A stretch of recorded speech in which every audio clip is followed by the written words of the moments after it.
Iran আবারও গুরুত্বপূর্ণ আন্তর্জাতিক নৌপথ হরমুজ প্রণালী দিয়ে জাহাজ চলাচল বন্ধ করে দিয়েছে বলে দেশটির গণমাধ্যম বুধবার জানিয়েছে। মধ্যপ্রাচ্যের ক্রমবর্ধমান উত্তেজনার প্রেক্ষাপটে এই সিদ্ধান্ত নতুন করে উদ্বেগ তৈরি করেছে আন্তর্জাতিক মহলে। ইরানি সংবাদ মাধ্যমগুলোর তথ্য অনুযায়ী লেবাননে ইসরায়েলের সাম্প্রতিক ব্যাপক সামরিক হামলার জবাব হিসেবেই এই পদক্ষেপ নিয়েছে তেহরান। বিশেষ করে ইসরায়েলি হামলা অব্যাহত থাকায় ইরান তাদের অবস্থান আরও কঠোর করেছে বলে ধারণা করা হচ্ছে।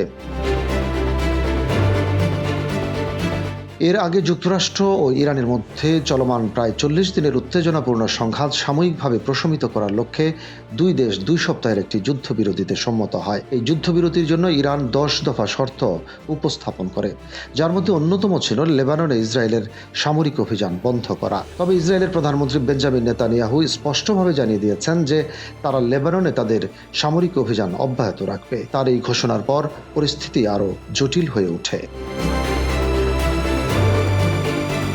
সর্বশেষ প্রাপ্ত তথ্যে জানা গেছে, বুধবার সকাল থেকেই লেবাননের অন্তত 60টিরও বেশি স্থানে ব্যাপক বিমান হামলা চালিয়েছে ইসরায়েল। এসব হামলায় অন্তত 89 জন নিহত হয়েছেন এবং 7 শতাধিক মানুষ আহত হয়েছে।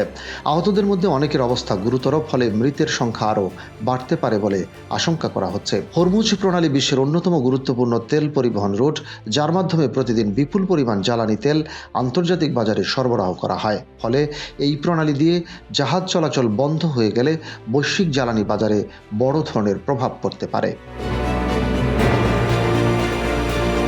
যুদ্ধবিরতির অংশ হিসেবে ইরান প্রথমে হরমুজ প্রণালী দিয়ে জাহাজ চলাচলের অনুমতি দিয়েছিল। বুধবার সকালে ইরানের অনুমতি নিয়ে অন্তত 2টি তেলবাহী ট্যাঙ্কার নিরাপদে প্রণালীটি অতিক্রম করে। এতে পরিস্থিতি স্বাভাবিক হওয়ার একটি সম্ভাবনা দেখা দিয়েছিল, কিন্তু পরবর্তীতে ইসলামিক রেভলিউশনারি গার্ড কর্পস IRGCর সঙ্গে সংশ্লিষ্ট ফার্স নিউজ এজেন্সি জানায়, নতুন করে আবারও তেলবাহী ট্যাঙ্কার চলাচল বন্ধ করে দেওয়া হয়েছে।